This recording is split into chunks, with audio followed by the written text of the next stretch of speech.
Let's do practice 4-3, stopping a complete Oracle Home component stack.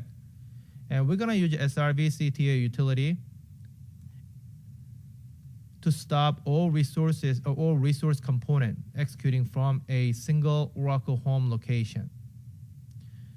And as part of the first step, you validate that instances are running on each node of the cluster using ps command, or you can use the pgrab command as well.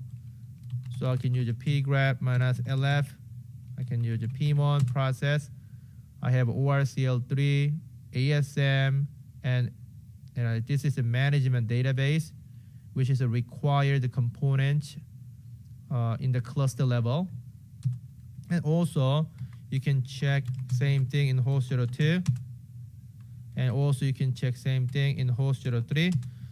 For your information, management database is a single instance database.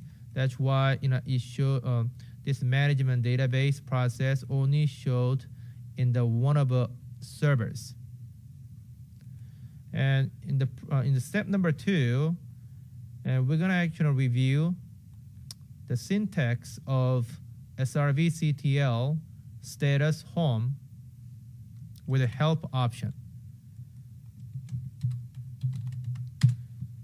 And let's take a look at description here. Display current state of all resources for Oracle Home usage.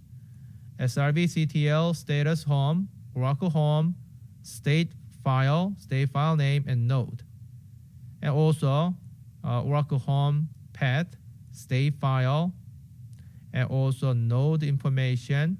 So you can actually use this syntax.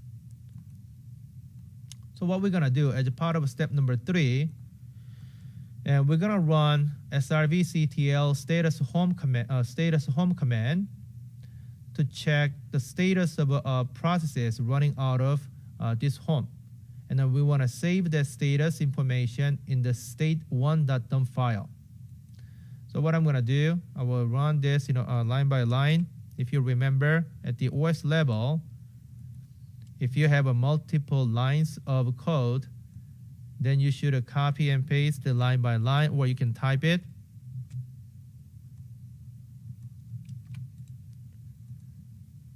Enter.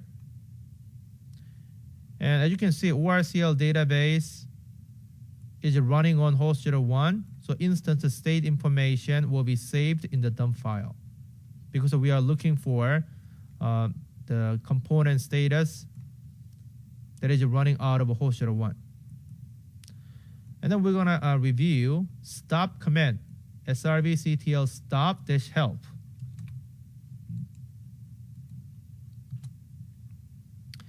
Okay, so we stop all Oracle clusterware resources that run from Oracle Home.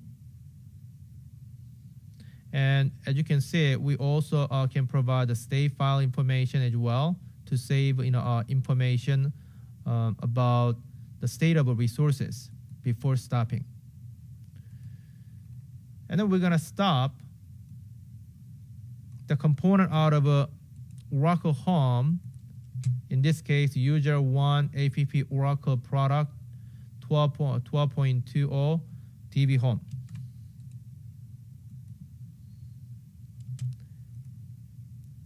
And then we want to save it in the state2 dump file.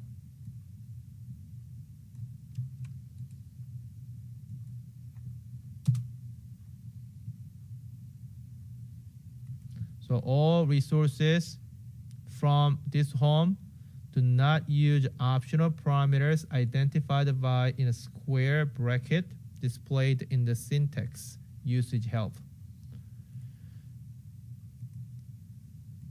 In the next step, we're going to check status of database instances. Okay, I can run it here. And definitely, since we are running SRV-CTL, we ran SRV-CTL stop home command.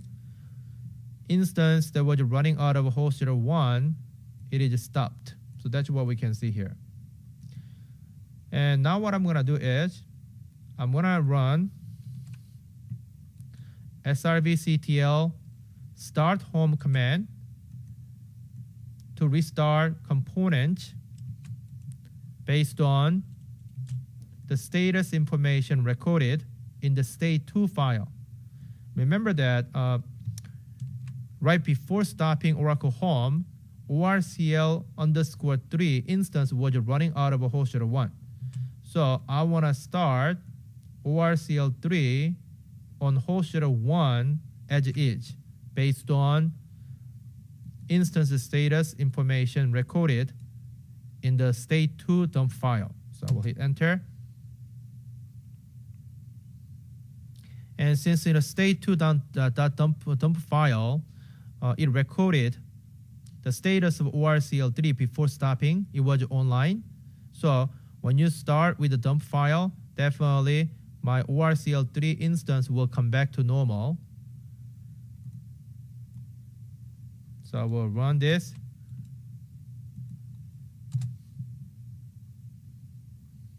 So now finally ORCL3 is running on host 1. So that's what we tested. So which circumstance you want to use this feature? Think about that. You have an Oracle database home patch.